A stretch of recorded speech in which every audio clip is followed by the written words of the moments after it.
اور انہوں نے اپنے والد گرامی عبداللہ بن جعفر طیار رضی اللہ تعالیٰ عنہ کا خط آپ کی خدمت میں پیش کیا اور اس میں لکھا تھا، اے امام حسین، میں آپ کو خدا کا واسطہ دیتا ہوں، آپ میرا خط پڑھتے ہی واپس پلٹ آئے، آگے نہ جائیں، اس لیے کہ جہاں آپ جا رہے ہیں وہاں آپ کی ہلاکت اور آپ کی اہل بیت کی تباہ ہو جانے کا اندیشہ ہے۔ اگر خدا نہ خواستہ ایسا ہوا، آپ کو کوئی تکلیف پہنچی، آپ کو تباہ، آپ کو جو ہے ہلاک کر دیا گیا، شہید کر دیا گیا، تو پھر دنیا میں اندھیرا چھا جائے گا اور آپ ہدایت والوں کے لیے رہنما ہیں، مسلمانوں کا امید کا مرکز آپ ہیں۔ سفر میں جلدی نہ کیجیے، خط پڑھ کے واپس پلٹیے، اور میں بھی آپ کے پیچھے آ رہا ہوں۔ صاحبزادوں کو بھیجنے کے بعد، لکھا دینے کے بعد، حضرت جعفر عبداللہ بن جعفر یہ حاکم مکہ عمر بن سعید کے پاس پہنچے اور اس سے امام حسین کے لیے امان لکھوائی۔ اس نے امان لکھی اور ضمانت کے طور پر عمر بن سعید کے بھائی یحییٰ بن سعید کو ساتھ میں لے کر کے آئے اور امام حسین تک پہنچے، اور یہ خط جس میں امان لکھی تھی یہ یحییٰ بن سعید کے ذریعے ان کے ہاتھ سے امام حسین نے دلوایا۔ امام حسین نے کہا پڑھ لیے، امام حسین نے پڑھا، پھر امام جعفر عبداللہ بن جعفر نے عرض کیا، حسین آپ واپس چلیں، آپ کو کوئی پریشانی نہیں ہوگی، لیکن حسین اعظم نے انکار کیا اور آپ نے کہا چھٹ جائے اگر دولت کونین تو غم کیا ہے، چھٹ جائے دولت کونین تو کیا غم، چھوٹے نہ مگر ہاتھ سے دامن محمد۔ میرے پیارے بھائی، المختصر یہ کہ جب حضرت عبداللہ بن جعفر رضی اللہ تعالیٰ عنہ کے کہنے پر بھی آپ نہیں واپس پلٹے، آپ نے کہا امام حسین میں کسی مجبوری کے تحت آپ کے ساتھ نہیں جا سکتا، لیکن میرے دونوں شہزادے محمد اور عون یہ آپ کے ساتھ جائیں گے۔ میرے پیارے، اور یہ آپ کے ساتھ گئے اور کربلا میں اپنے ماموں جان کے ساتھ شہید ہوئے۔ جب آپ مقام حاضر پہنچے تو اپنے ایک مخلص حضرت قیس رضی اللہ عنہ کو آپ نے خط لکھ کر روانہ فرمایا، کرتے ہوئے کوفے والوں تمہارے خطوط ہم تک پہنچے، ہم نے اپنا نمائندہ بنا کر مسلم بن عقیل کو تمہارے پاس بھیج دیا۔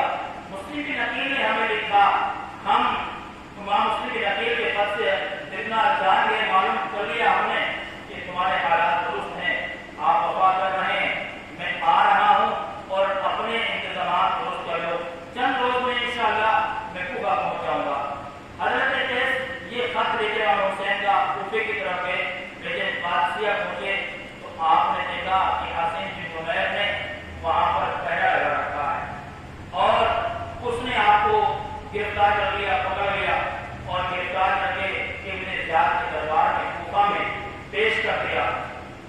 ابن زیاد نے قیس سے کہا، حضرت قیس رضی اللہ تعالیٰ عنہ سے کہا، اگر آپ اپنی زندگی چاہتے ہیں، اگر آپ چاہتے ہیں کہ آپ کو شہید نہ کیا جائے، قتل نہ کیا جائے، تو پھر آپ گورنر ہاؤس کی چھت پہ کھڑے ہو جائیے اور کوفے والوں کو خطاب کیجیے اور کوفے والوں کو حسین کے خلاف بھڑکائیے گا۔ حضرت قیس رضی اللہ تعالیٰ عنہ اوپر تشریف لے گئے اور اوپر تشریف لے جانے کے بعد آپ نے خطاب کیا، لوگوں میں حسین کا بھیجا ہوا ہوں، حسین کا بھیجا ہوا ہوں، حسین نے مجھے بھیجا ہے، اور اس وقت مخلوق خدا میں سب سے افضل اگر کوئی ہے تو وہ حسین بن علی ہے۔ تمہیں چاہیے کہ تم حسین کی مدد کرو، ان کے لیے آگے بڑھو۔ اور پھر آپ نے ابن زیاد اور یزید کے خلاف کچھ باتیں کہیں جس سے ابن زیاد بھڑک گیا اور اس نے ظالم نے حکم دیا کہ انہیں اوپر سے نیچے گرا دیا جائے تاکہ ان کی ہڈیاں چکنا چور ہو جائیں۔ حضرت قیس رضی اللہ تعالیٰ عنہ کو گورنر ہاؤس کی چھت سے دھکا دے کر نیچے گرا دیا جاتا ہے، جس سے آپ کی ہڈیاں چور ہو جاتی ہیں، اور یہ امام حسین کے سچے عاشق، سچے دیوانے، سچے غلام اپنی جان کو امام حسین کے نام پر قربان کر دیتے ہیں اور جامع شہادت نوش کر لیتے ہیں۔ انا للہ و انا الیہ راجعون۔ ابر رحمت ان کی مرتبت پر بہت باری کرے، ابر رحمت ان کی مرتبت پر بہت باری کرے، حسن میں شان کریمی ناز برداری کرے۔ میرے پیارے بھائی، امام حسین آگے بڑھے، ایک کنویں پر آپ نے آپ یقیناً شہید کر دیے جائیں گے۔ حضرت نے فرمایا لن یصیبنا